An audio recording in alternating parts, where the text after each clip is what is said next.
החלוצים החדשים אלה האנשים הפשוטים. אלה שלא מחויבים להיות חלוצים.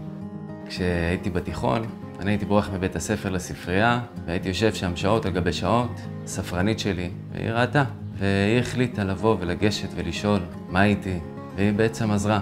וזה מה שאני חושב שאנחנו צריכים היום. אנשים בחברה שרוצים לעזור, שזה לא התפקיד שלהם, אבל הם רוצים. אז אני גדלתי באשדוד. עליתי מרוסיה בשנת 97. החיים באשדוד זה היה סוג של כור היתוך לעולים חדשים. וכילד, לגדול אצל שני הורים שעלו למדינה ולא היה להם איזה גב כלכלי, ללכת ולדחוף את עצמך קדימה, היה לא פשוט. אין לך את האופק הזה. והייתי צריך להחליט אם אני רוצה להמשיך להסתובב בחוץ או שאני רוצה להמשיך ללמוד. אז הפנימיה הייתה הדרך הכי טובה. כילד מאוד אהבתי סרטי קולנוע, הייתי אוהב לקרוא ספרים, אז מגמת תיאטרון הייתה נראית לי המקום הנכון. תוך כדי שאני מתחיל ללמוד תיאטרון, הגיעה עמותת רואים רחוק לפנימיה, ומחפשת צעירים לקבוצת יוצרים בירושלים, וישר המדריכים שלחו אותי. כבר במפגשים הראשונים הבנו, אוקיי, אנחנו עושים פה משהו גדול. באו המנטורים והמורים הכי טובים בארץ לפגוש אותנו.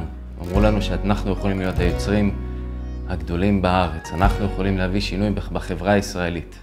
לאט לאט הבנו שדרך האומנות אנחנו יכולים לעשות את זה.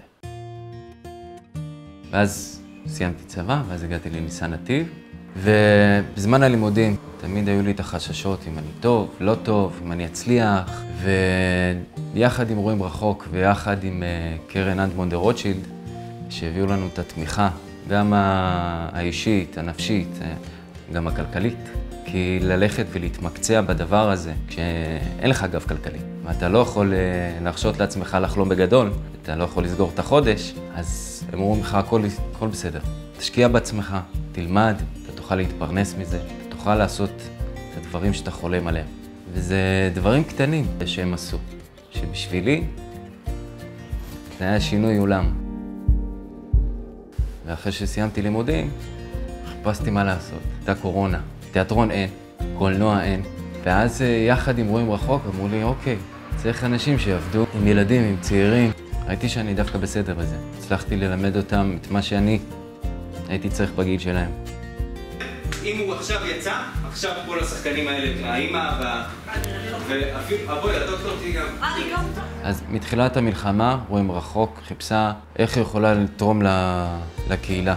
הם החליטו שאופקים זה המקום הנכון, והם צריכים את העזרה החברתית באזור שם. אז אנחנו עוברים כיתה-כיתה.